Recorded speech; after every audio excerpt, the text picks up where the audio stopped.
Good morning. This morning I received an email, circular letter from a colleague, a friend who had been in Australia along with his wife over 20 years ago. He'd worked locally and worked with some of us in Western Sydney, particularly in disadvantaged communities, which was where their real strength was. Peter had been a warden in the Iona community in Scotland, and he there had focused on peace, justice and spirituality and helped people and communities.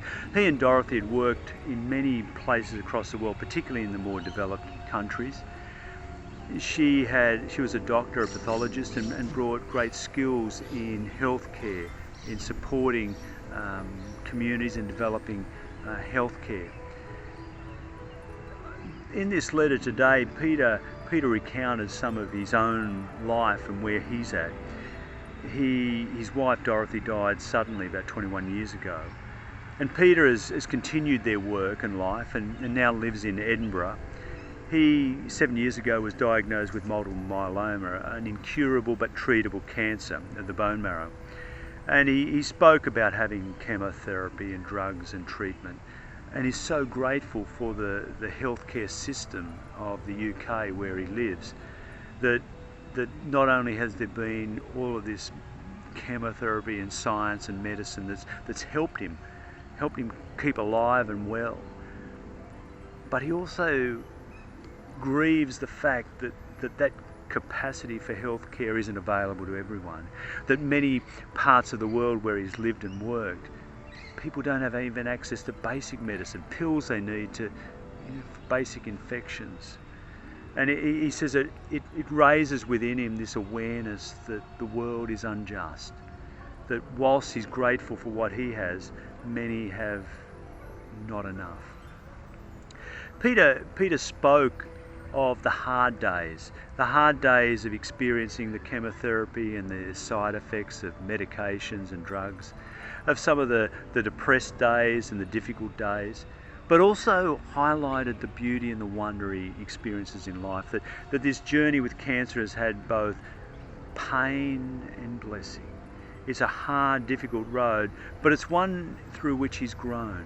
It's helped him to grow and become more fully aware and connected with others in the world, to understand people and to be able to share their lives.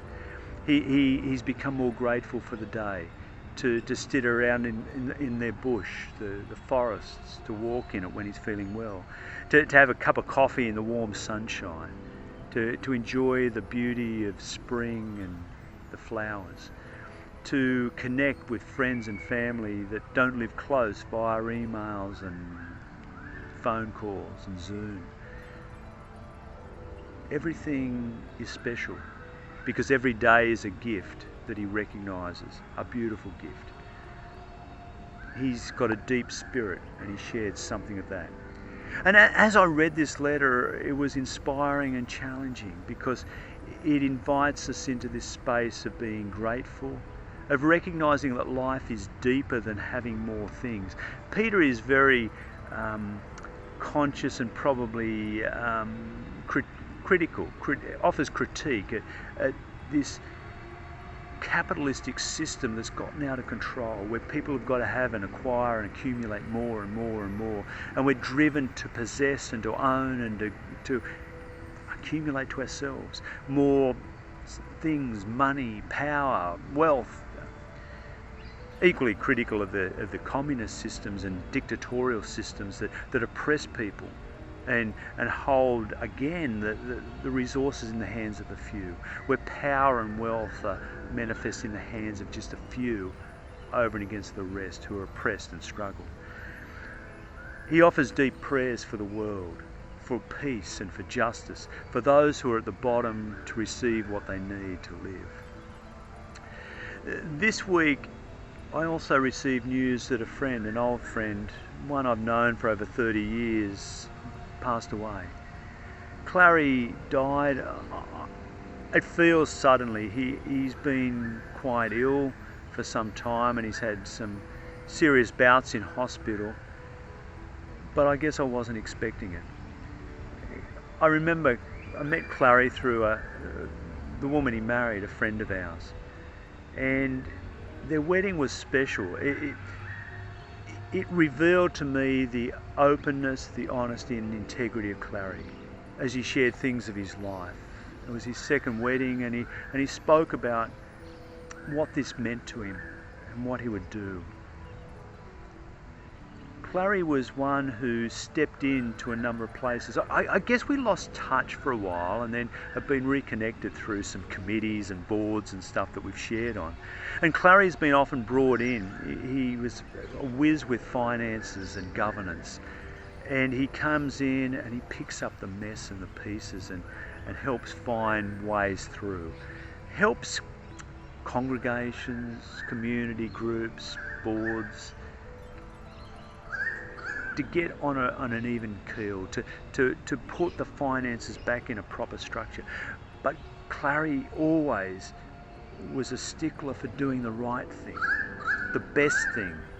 And he was open and honest, and he didn't care who was listening or who he was talking to. He spoke the truth that he knew. And he helped us to see clearly what must happen. I valued Clarrie in many ways for who he was and for what he did. He was someone of faith that was practical, and he deeply supported his wife, who was a minister, and encouraged her and spoke highly of the work that she was doing, her vision, her sense of justice and purpose. I'm particularly touched by Clarrie and Peter as I read Luke's story of Jesus this week, where Jesus finds himself on the Sabbath day at a meal at the leader of a synagogue. And there,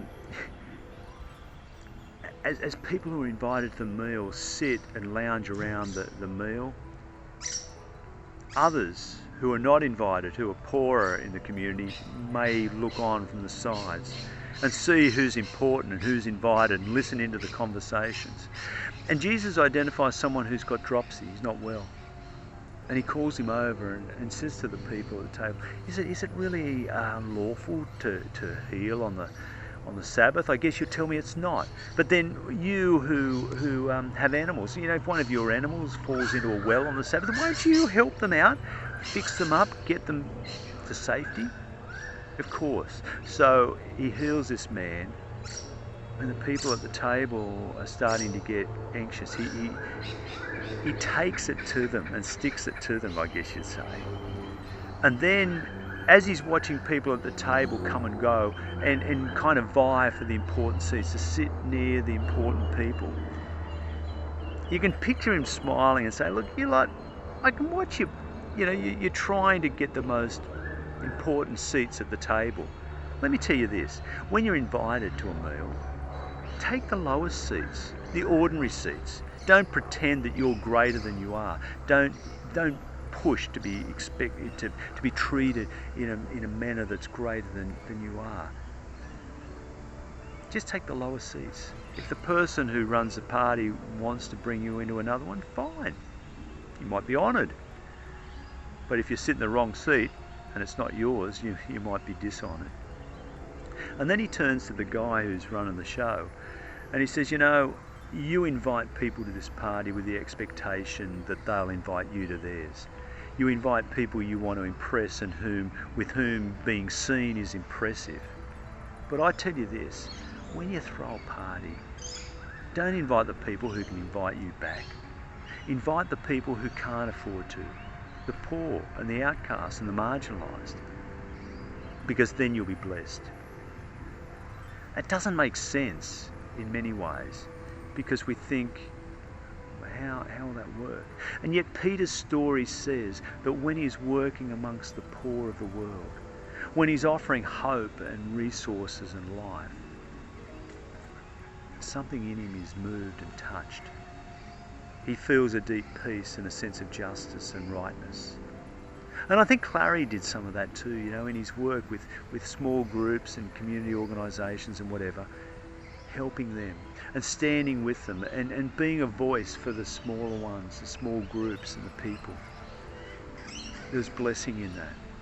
And I think this whole vision, this dream of God for a world where people can be equal, where there's no great and small, where we're all human beings and we all sit around the table equally, and we all share in the meal together, and we all have equal access to the food and to the resources, and we all bring something of ourselves, something beautiful of ourselves to the table, to the stories we share with others.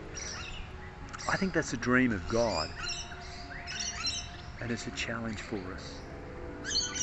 But boy, what a world it would be if we were connected to each other, if we saw in one another the face of God, the face of love and hope, if we looked out for those invisible people who are marginalised and poor and reached out to them and welcomed them in, if we were connected with the earth and its beauty and its creatures, the birds that are singing in the trees themselves, the earth, it would be a different place, and we would treat the world differently.